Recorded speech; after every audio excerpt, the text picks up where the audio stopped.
నమస్తే. కేంద్ర బడ్జెట్. అయితే గురజాడ అప్పారావు గారి పేరుతో స్టార్ట్ చేసినటువంటి యొక్క ఈసారి బడ్జెట్ మాత్రం ఇప్పుడు సంచలనం కింద మారుతుంది. అయితే బడ్జెట్ 3.0 అంటూ నిర్మలా సీతారామన్ గారు తీసుకొచ్చినటువంటి యొక్క బడ్జెట్ గురించి ఏపీ ప్రజలందరికీ కూడా సుస్పష్టంగా వివరిస్తానికి మనతో పాటు జనసేన పార్టీ అధికార ప్రతినిధి కుసుంపూడి శ్రీనివాస్ గారు ఉన్నారు.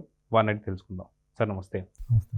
మనం చూసుకుంటే కేంద్ర బడ్జెట్ ఏదైతే ఉంటుందో ఇప్పుడు ప్రధానంగా చాలా మనం గట్టిగా చూడాల్సినటువంటి సిచ్యువేషన్. ఎందుకు అంటే ఏదైతే 2014 నుంచి 19 దాకా ఏదైతే టీడీపీ హయాంలో జరిగినటువంటి ఒక ఏపీ గవర్నమెంట్ కొంత ఇన్వెస్ట్మెంట్స్ కానీ అవన్నీ తీసుకొచ్చారు. తర్వాత 19 నుంచి 24 దాకా వచ్చినటువంటి ఒక వైసీపీ గవర్నమెంట్ పూర్తిగా విధ్వంసం చేసింది.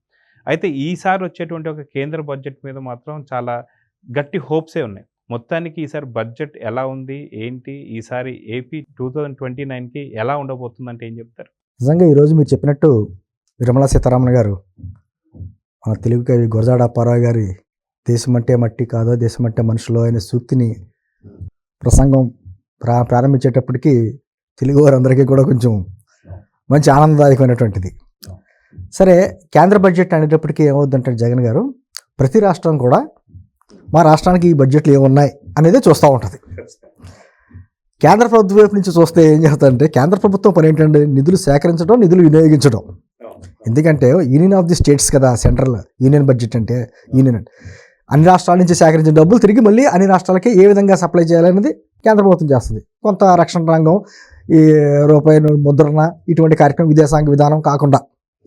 అయితే మీరు అన్నట్టుగా మన రాష్ట్రానికి సంబంధించి ఓ పక్కన రాజధాని లేని రాష్ట్రం, ఇప్పుడే నిర్మించుకుంటున్నాం, కేంద్రం మీద ఎక్కువగా ఆధారపడ్డా ఉన్నటువంటి రాష్ట్రం కాబట్టి ఖచ్చితంగా మన రాష్ట్రానికి ఏం ఉంటుంది, ఎటువంటి నిధులు వస్తాయని చెప్పేసి ఒక ఆశ, ఒక ఎదురు చూపులు మనకు ఉంటాయి. దానికంటే ముందుగా మనం బడ్జెట్ గురించి మాట్లాడుకుంటే జగన్ గారు గత నాలుగు బడ్జెట్ల కంటే అద్భుతమైన బడ్జెట్ ఈసారి. ఎందుకు నేను ఏం మాట్లాడుతున్నానంటే ఏ రంగాన్ని చూసుకోండి చాలా జాగ్రత్తగా ఆర్థిక క్రమశిక్షణ పాటిస్తా, ఏ రంగానికి ఎంత కేటాయిస్తే ఎటువంటిది అనేది దాన్ని చాలా అద్భుతంగా రాశారు. ఎందుకంటున్నానంటే వ్యవసాయ రంగం కావచ్చు, రైతుల దృష్టిలో పెట్టుకున్నారు. ముఖ్యంగా భారతదేశంలో ఎక్కువగా ఉన్నటువంటి మధ్యతరగతి, అదేవిధంగా వేతన జీవులు చూశారు పాపం మనకి ఏంటి అనేది. గతంలో 6 లక్షలు ఉన్నదాన్ని 7 లక్షలు పెట్టి పెంచితే ఈసారి 10 లక్షలకైనా పెంచుతారా అని ఎదురు చూపులు చూశారు. ఇప్పుడు 12 లక్షల వరకు ట్యాక్స్ బెనిఫిట్ ఇచ్చారు. అదేవిధంగా యువతకి మెయిన్ ఉపాధి అవకాశాలు పెంచడానికి ఎంఎస్ఎంఈకి అత్యధిక నిధులు కేటాయించారు. దాంతో ఏమవుతుందంటే చిన్న పరిశ్రమలు పెట్టుకున్న వాళ్ళకి యువత ఇచ్చినట్టు ఉంటుంది. అదే సందర్భంలో ఎస్సీ ఎస్టీ మహిళలకి కొత్తగా ప్రవేశపెట్టారు. వాళ్ళ కాళ్ళ మీద వాళ్ళు నిలబడి చిన్న పరిశ్రమలు పెట్టుకోవడానికి దాదాపు 2 కోట్ల వరకు లోన్లు ఇవ్వడానికి కొత్త పథకం ప్రారంభించి అదొక వినూత్నటువంటి పథకం ఒకటి అది. అదే సందర్భంలో వృద్ధులకి టీడీఎస్ వాళ్ళకి 50,000 నుంచి ₹1,00,000 వరకు ఇచ్చేశారు. ఇవన్నీ చేస్తానే కూడా ఒక పక్క నుంచి ఏమవుతుందంటే మన దేశం మన బడ్జెట్ అనుకుంటాం కానీ మనకు సంబంధం లేకపోయినా మన మీద చాలా ప్రభావాలు చూపిస్తాయి ప్రపంచంలో జరిగేటువంటి పరిణామాలు. అక్కడ రష్యా ఉక్రెయిన్ యుద్ధం జరిగితే మనకేంటి అనుకుంటాం, దాని ప్రభావం మన దేశం ఎంతో కొంత ఉంటుంది. అదేవిధంగా ఈ రోజున ప్రపంచంలో ఉన్నటువంటి ఇతర గాజా యుద్ధం, ఇజ్రాయెల్ యుద్ధం చూస్తున్నాం, రష్యా చూస్తున్నాం. ఓ పక్క నుంచి అమెరికా కొత్తగా వచ్చిన ప్రభుత్వం, ట్రంప్ ప్రభుత్వం తీసుకుంటున్న నిర్ణయాలు చూస్తున్నాం. కాబట్టి వీటిలన్నింటినీ దృష్టిలో పెట్టుకుని ఎక్కడా కూడా మన ఆర్థిక విధానాల మీద ప్రభావాలు పడకుండా చాలా జాగ్రత్తగా, ఇప్పుడు నాకు తెలిసి ఇంత మధ్యతరగతి ప్రజల మీద ప్రభావం చూపించేలా తీసుకున్నటువంటి నిర్ణయం ఎప్పుడు తీసుకోలే. చాలామంది హర్షించారు.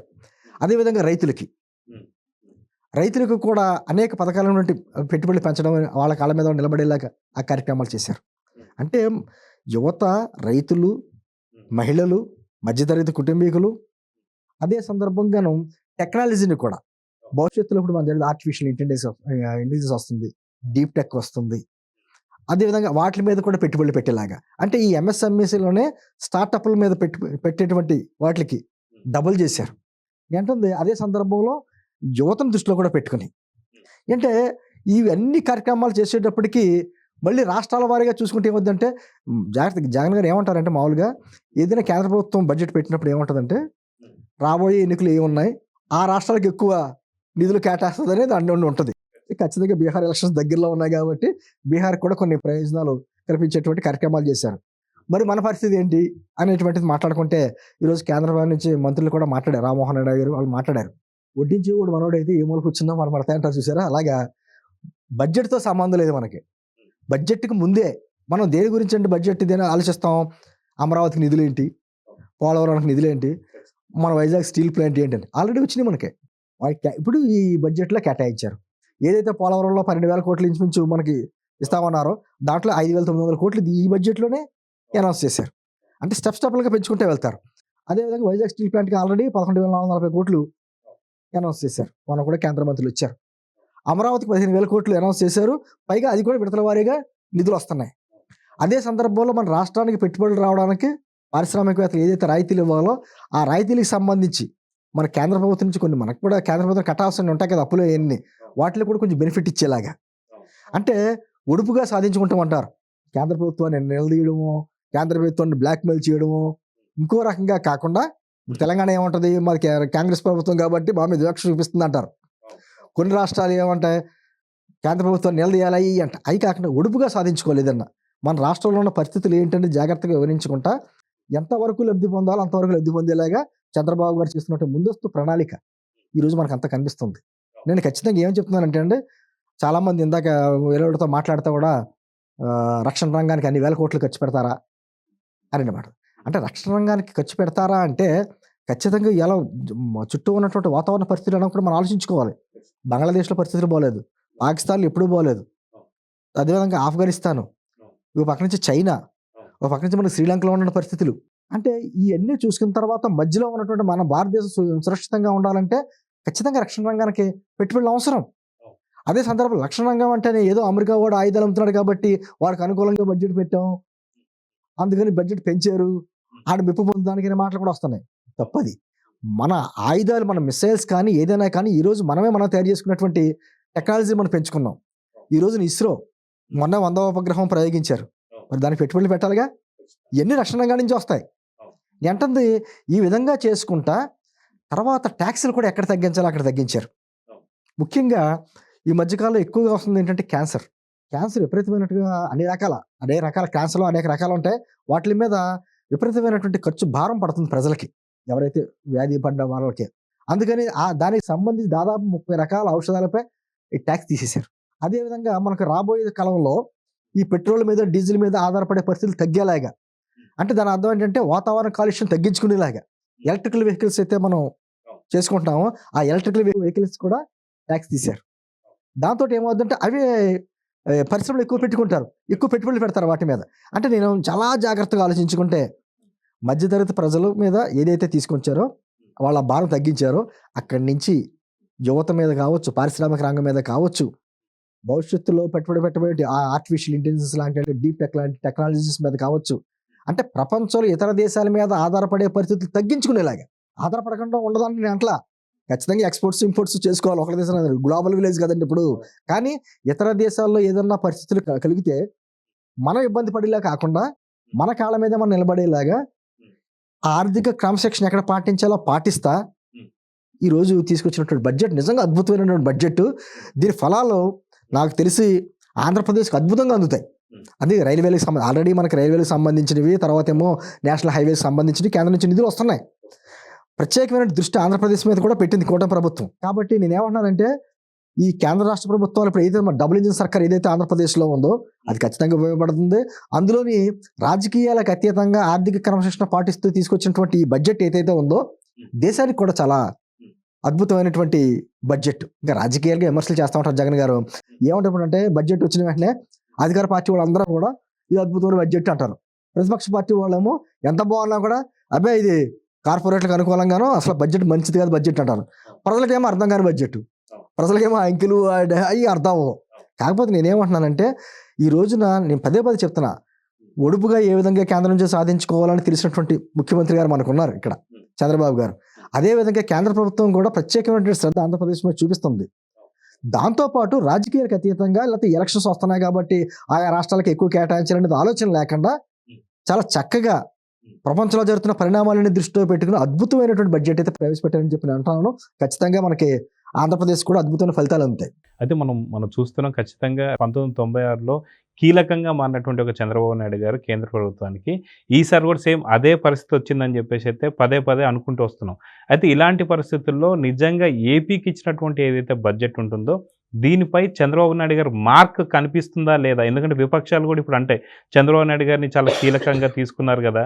దీని గురించి నిజంగా చంద్రబాబు నాయుడు గారు మార్క్ ఉందా లేదా అంటారు. నిజంగా మార్క్ కనిపించిందా లేదా అంటే ఏం చెప్తారు? మనం దావోస్ వెళ్ళారు. దావోస్ వెళ్తే ఏం జరుగుతుందో చాలా మందికి తెలియదు.